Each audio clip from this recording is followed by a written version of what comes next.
दौड़ करके, उमस करके, उलझ करके गुरु के पास पहुंचे। हमारे चेहरे पर एक प्रसन्नता का भाव हो, मरा हुआ भाव नहीं हो, उदास नहीं हो, चिंतित नहीं हो, परेशान नहीं हो, दुखी नहीं हो। हम इस प्रकार से उल्लसित होते हुए जाएं जैसे एक बछड़ा दौड़ते हुआ गाय के थनों से जाके मिल जाता है, गाय के पास पहुंच जाता है। अपनी मां के पास पहुंचने में उस बछड़े को कितनी खुशी होती है, कितनी दौड़ होती है, कितना आह्लाद होता है, कितनी उछलता है। ठीक इसी उछल कूद के साथ हम गुरु के चरणों के पास पहुंचे यदि गुरु ने आवाज दी हो तो, और यदि गुरु ने आवाज नहीं भी दी हो तब भी हमारी ड्यूटी, हमारा कर्तव्य, हमारा धर्म है कि हम उनके चरणों के पास पहुंचने के लिए प्रयत्न करें, जाएं, उनके चरणों की ओर अपनी दृष्टि से देखें, हम खड़े रहें, उनकी आज्ञा को प्राप्त करें और उनकी आज्ञा का पालन करें। और गुरु हमारी स्थिति का, हमारे देह का, हमारे प्राणों का जो उपयोग करे हम करने दें। ये हमारा सौभाग्य होगा, ये तो हमारा विशेष सौभाग्य होगा कि गुरु ने हमारे देह का उपयोग किया, गुरु ने हमारे प्राणों का उपयोग किया, गुरु ने हमारे कर्तव्यों का उपयोग किया, गुरु ने हमारे कार्यों का उपयोग किया, गुरु ने हमारी भावनाओं का उपयोग किया। ये हमें सौभाग्य दिया। उनकी आज्ञा अपने आप में आज्ञा नहीं है, ये हमारे लिए सौभाग्य की बात है कि हजारों हजारों शिष्यों में से हमें यह काम सौंपा। ये तो हमारा शरीर एक मुट्ठी भर राख के मूल्य से ज्यादा मूल्यवान नहीं। हम चाहे इस पर कितना ही घमंड करें, कितना ही गर्व करें, इसमें कुछ नहीं है। यदि सही अर्थों में देखा जाए तो इसमें लार, फूक, मल और विष्ठा के अलावा इस शरीर में है क्या? एक खून है, नाड़ियां हैं, हड्डियां हैं, मल है, थूक है, लार है, विष्ठा है। फिर भी गुरु ने अपने प्राणों से इस शरीर को पवित्र किया है, हमारे शरीर को स्पर्श किया है, हमें दिशा दी है और इस शरीर का उपयोग करने का प्रयत्न किया है। इससे ज्यादा हमारा सौभाग्य क्या हो सकता है? हमारे कार्यों का उपयोग करना शुरू किया है, हमें कार्य सौंपे हैं, हमें अपने पास बुलाया है और हम उलझते हुए उनके पास पहुंचे हैं। और जो शिष्य उलझता हुआ, उमसता हुआ, दौड़ता हुआ, उछलता हुआ और प्रसन्नता के अतिरेक में उनके चरणों में पहुंच जाता है, बस सही अर्थों में शिष्य है। और उनके चरणों में उसी प्रकार से बैठ जाए जिस प्रकार से जब चिड़िया बाहर जाती है दाना लेने के लिए और जब घोंसले में वापस लौटती है तो चिड़िया का बच्चा जिस प्रकार से उमस करके उसके पंखों के नीचे छुप जाता है, चिपक जाता है उसके सीने से, अपनी मां के सीने से, उस वक्ष स्थल से छुप करके बिल्कुल निर्भयता अनुभव करने लग जाता है, उसी प्रकार से हम उनके चरणों में लिपट जाए, अपने आप को सुरक्षित कर लें, उलझ करके, उमस करके उनके चरणों में एकाकार हो जाए। जिस प्रकार से बेल पेड़ के चारों ओर लिपट करके एकाकार हो जाती है, उसी प्रकार हम अपने हाथों को बेल बना करके और उन गुरु के चरणों से लिपट जाएं, एकाकार हो जाएं, अपने आप को समग्रता के साथ उनके शरीर से एकाकार कर दें। अगर ऐसी स्थिति हमारे जीवन की है और बनती है तो हम शिष्य हैं और ये शिष्यता की एक श्रेष्ठता है। ये जरूर नहीं है कि गुरु आप बुलाए, ये जरूर नहीं है कि गुरु आज्ञा दें, ये जरूर नहीं है कि गुरु आवाज दें, मगर ये जरूरी है कि हम दौड़ें, ये जरूरी है कि हम जाएं, ये जरूरी है कि हम उनकी आज्ञा के लिए प्रतीक्षारत रहें। और जिस दिन वो हमें आज्ञा दे और हमारे लिए वह दिन उत्सव बन जाए, हमारे लिए वह दिन दिवाली बन जाए, वो हमारे लिए त्योहार में बन जाए कि उन्होंने आज्ञा दी, हमने काम किया, उनके चरणों में अपने आप को विसर्जित कर दे, अपना सिर उनके चरणों में टिका दे और अपने आप को सुरक्षित अनुभव करने लग जाए। ऐसी स्थिति जब बनती है तब शिष्यता और समर्पण की स्थिति बनती है, तब हम सही अर्थों में समझ सकते हैं कि हम शिष्य हैं। और जिस दिन 24 घंटों में या दिन रात में एक बार भी गुरु ने कोई आज्ञा नहीं दी या हमने उनकी आज्ञा का पालन नहीं किया या उनके बताए हुए काम को आगे नहीं बढ़ाया, तो समझना चाहिए कि वह दिन हमारा व्यर्थ गया, वो हमारी जिंदगी का दिन था ही नहीं, वह दिन तो व्यर्थ हो गया। और रात्रि को चिंतन मनन करने पर घोर पश्चाताप अनुभव हो, मन में दुख हो, मन में एक मंथन बने कि आज ऐसा खराब दिन मेरा क्यों बीता कि मैं न उनकी आज्ञा का पालन कर सका, न उन्होंने मुझे कुछ आज्ञा दी, न मैं उनके चरणों में पहुंच सका, न उनसे बातचीत कर सका। और अगर मैं दूर हूं तो उन्होंने मुझे जो काम सौंपा था उस काम को मैं 1 इंच भी आगे नहीं बढ़ा सका। इससे ज्यादा खराब समय, इससे ज्यादा खराब दिन और कुछ हो ही नहीं सकता। जब ऐसा पश्चाताप की भावना मन में आती है तो समझना चाहिए कि वह शिष्य अपने आप में पवित्र बनता है, वह अपने आप में दिव्यता की ओर अग्रसर होता है। उनके बताए हुए काम को, लक्ष्य को, चिंतन को निरंतर एक एक इंच, एक एक पल आगे बढ़ाते ही हमारे जीवन की पूर्णता बननी चाहिए। यह हमारे जीवन का चिंतन बनना चाहिए। सुरभिर्वतैवां सहितं सदैवं श्वासोच्छ्वासं रहितं मदैव गुरुत्वं सदैव पूर्णमदैव चिन्त्यम् आविर्भवेतु सहितं मदैव। गुरुदेव तो हिमालय के समान अत्यंत पवित्र और दिव्य हैं, अपने आप में अद्वितीय हैं, गौरी शिखर की तरह अपने आप में पवित्र हैं, श्रेष्ठतम हैं। और हम उस पूरे स्वरूप को अपनी आंखों में उतारें, एक तक उनको देखते रहें, उनके स्वरूप को देखते हुए अघाए ही नहीं, हमारी आंखें प्यासी की प्यासी रहें। जितनी बार भी हम गुरु को देखें, एक नवीन तरीके से हम देखने की क्रिया करें। ऐसा लगे कि इस पूरे व्यक्तित्व को अपनी आंखों में उतार ले, अपने प्राणों में बसा ले, अपने शरीर में एकाकार कर ले। उसकी प्यास बुझे ही नहीं। और शिष्य की अगर प्यास बुझ जाती है, देखने की भावना समाप्त हो जाती है, तो वो शिष्य है ही नहीं। वह तो उस पूरे व्यक्तित्व को अपने अंदर उतारने की कोशिश करता है, मगर उतार नहीं सकता, संभव नहीं है। पूरे हिमालय को अपनी आंखों में उतार देना एक साथ संभव नहीं होता। मगर यदि हम प्रयत्न करते हैं, निरंतर इसी लक्ष्य की ओर अग्रसर होते हैं, निरंतर हमारी प्यासी आंखें एक तक देखती रहती हैं, उनकी आहट को सुनती रहती हैं। ऐसा लगता है कि अभी अभी गुरु कमरे में आए और हमसे बात की है, अभी अभी एक सुगंध का झोंका आया है और एहसास करके गया है। यदि हर क्षण ऐसा चिंतन, ऐसा विचार होता है, हमारे स्वप्नों में वो आते हैं और हमसे बात करते हैं, हम गाड़ी चलाते हैं और वो सामने खड़े होते हैं, हम बैठे हैं और गुरु हमसे बातचीत करने लग जाते हैं। हर क्षण इस प्रकार की भावना बनने पर शिष्यता की प्रारंभिक सीढ़ी बनती है। इसलिए गुरु तो अपने आप में एक संपूर्ण वसंत है और पूर्ण सुगंध के साथ वह गुरु प्रवृत्त होते हैं, बहते हैं। तो वसंत तो अपने आप में सुगंध समेटे हुए आगे की ओर अग्रसर होते हैं, बहते हैं।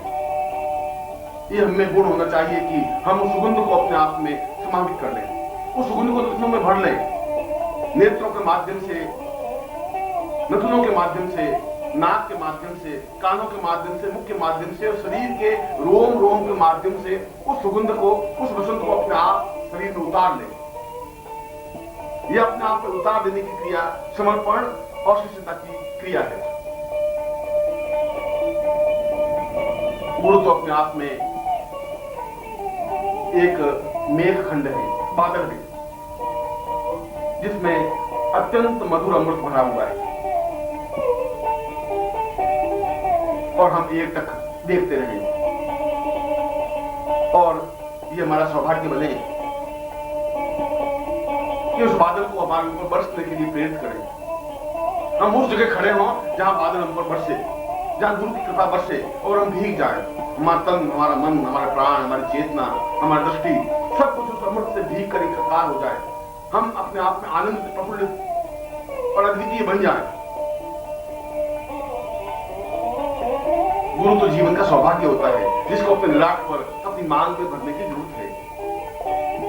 गुरु तो एक स्वामी होते हैं, अपने सखा होते हैं, अपने मित्र होते हैं, अपने स्वजन होते हैं, अपने बंधु होते हैं और जीवन की पराकाष्ठा होते हैं। उनको बाहों में भर लेना, उनको प्राणों में उतार लेना, उनको अपने आप में एकाकार कर लेना जीवन की श्रेष्ठता है। और वास्तव में वह सौभाग्यशाली है। वास्तव में उनके भाग्य से देवता भी ईर्ष्या करते हैं जो गुरु को अपनी बाहों में भर सकते हैं। वास्तव में उनका तो कोई तुलना, उनकी कोई मुकाबला हो ही नहीं सकता कि जो गुरु के चरणों में अपने आप को विसर्जित कर लेते हैं, अपने सिर उनके चरणों में टिका देते हैं। वास्तव में उसकी तुलना तो हो ही नहीं सकती कि उनका वरदहस्त हमारे सिर पर हो और उस क्षण को हम जीवित जागृत चेतनता के साथ पी सकें। गुरु की एक मोहनीय छवि, एक अद्वितीय रूप एक अद्वितीय सौंदर्य अपनी आंखों के माध्यम से उतार सके, अपनी आंखों में बसा सके, 24 घंटे उन आंखों से उनको निहार सके, देख सके, उनको अपनी भुजाओं में भर सके, उनको अपने सीने से लगा सके, उनको हम सुख पहुंचा सके, उनको संतुष्टि दे सके, उनको जीवन की पूर्णता और तृप्ति दे सके, उनको प्यार दे सके, उनको प्रेम दे सके, उनको एक अद्वितीयता दे सके। ये हमारे जीवन का सौभाग्य है, ये उनकी कृपा है कि हमें ऐसा अवसर दिया। ये उनका एक श्रेष्ठता का हेतु है कि उन्होंने हमें चुना। और यदि ऐसा होता है तो हमें समझना चाहिए कि वास्तव में करोड़ों करोड़ों मनुष्यों में से हमारा विशेष सौभाग्य है। करोड़ों करोड़ों मनुष्यों में हम कुछ हैं कि हमें गुरु ने अपने पास बुलाया है। जरूर हमारा विशेष सौभाग्य है कि हम आध्यात्मिक के रास्ते पर आगे बढ़े हैं। जरूर हमारे जीवन के पुण्य उदय हुए हैं कि उन्होंने अपने पास बुलाया है, आवाज दी है, उनकी ओठों पर हमारा नाम है। यह बहुत बड़े सौभाग्य की बात है। हजारों लाखों शिष्यों में से मेरा नाम गुरु के ओठों पर है, गुरु ने मेरे नाम को आवाज देकर के बुलाया है। इससे बड़ा सौभाग्य और क्या हो सकता है जीवन में। इसलिए गुरु को एक सुगंध कहा गया है, गुरु को एक मस्ती कहा गया है, गुरु को जीवन की छलछलाहट कहा गया है, जीवन को और गुरु को अपने जीवन की पूर्णता कहा गया है। गंगा का एक जल कहा गया जिसमें स्नान करने से अपने आप में दिव्य देह और पवित्रता बन जाती है। उनको सिद्धाश्रम का सिद्धपुंज योगी और सिद्धाश्रम का सिद्ध योगा झील का एक हेतु कहा गया है कि हम गुरु के चरणों में रुके, ठीक ऐसा ही लगे जैसे सिद्ध योगा झील में अपने आप में अवगाहन कर रहे हैं। इसलिए तो शिष्य की महानता है, इसलिए तो उसके जीवन के इतिहास बनते हैं। और शिष्य के जीवन का इतिहास यही है कि जीवन के किसी पन्ने पर गुरु ने उसको बुलाया था, जीवन के किसी पन्ने पर गुरु के चरणों में हम रहे। हमारी पूरी जिंदगी के किसी पन्ने पर यह लाइन लिखी हुई है कि गुरु ने हमें अपनाया, अपनी भुजाओं में भरा, अपनी बाहों में समेटा, हमसे बातचीत की। और जीवन के किसी पन्ने पर यह लिखा होगा कि हमने अपनी आंखों से गुरु के स्नेह को, प्यार को, सौंदर्य को अपनी आंखों के माध्यम से प्राणों में उतारा। हमने उनको संगीत सुनाया, हमने उनको वाद्य यंत्र सुनाए, हमने उनकी सेवा की, हमने उनको प्रसन्न किया। और इसके बदले में गुरु इतना अधिक ज्ञान, उतनी अधिक चेतना, अधिक प्राण तत्व दे देते हैं कि हमें पता ही नहीं चलता और हमारा सारा शरीर दिव्य, पवित्र और अद्वितीय बन जाता है। हमारे सारे पाप धुल जाते हैं, हमारा सारा मलिनता खत्म हो जाती है। ये मामूली देह अपने आप में दिव्य देवतामय देह बन जाती है। ऐसा ही तो जीवन हमें चाहिए। और जब ऐसा जीवन प्राप्त होता है तभी हमारे जीवन की पवित्रता और दिव्यता, तभी हमारे जीवन की श्रेष्ठता और अद्वितीयता प्राप्त होती है।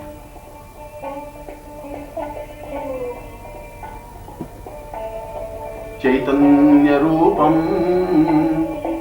मपरम सदैव ज्ञानोवतैवै सहितं वदार्ये किं तत्त्वरूपम् अपरं त्वदेयं चिन्त्यं विचिन्त्यं गुरुवै प्रपन्नम्।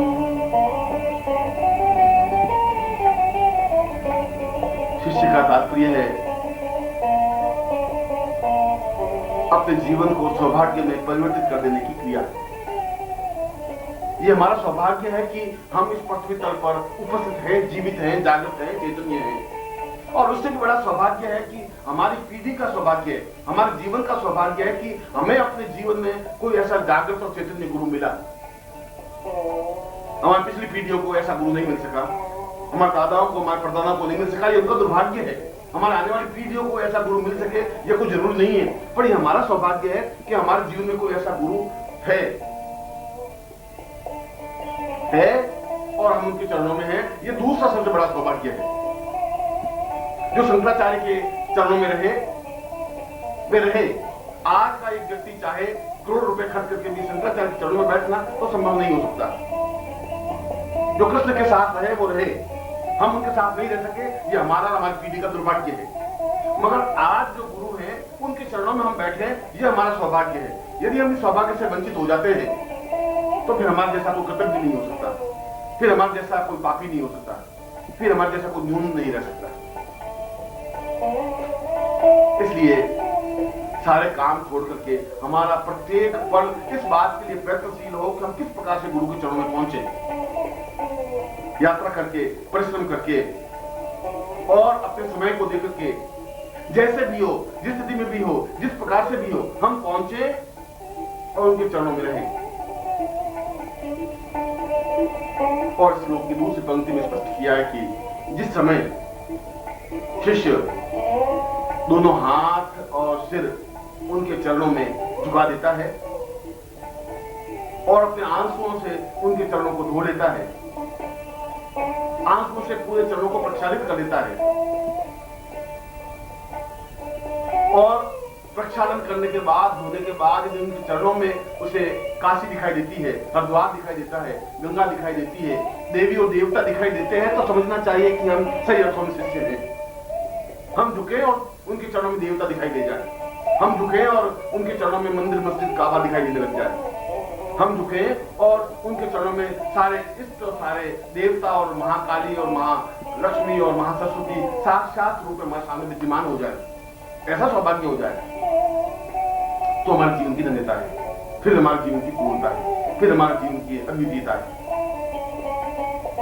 और हम गदगद कंठ से, भाव पर होकर के, प्राणों को श्वास से, आंखों में आंसू भर करके, दोनों बाहें फैला करके उनके चरणों में लिपट जाएं, ये हमारे जीवन की पराकाष्ठा है, पूर्णता है, श्रेष्ठता है। उस पल की तो तुलना की ही नहीं जा सकती, वह पल अपने आप में अद्वितीय है। और ऐसा ही सौभाग्य आप लोगों को मिले, ऐसा ही सौभाग्य आपके जीवन में नसीब हो। मैं आप सबको ऐसा ही आशीर्वाद दे रहा हूं कि आप सही अर्थों में शिष्य बन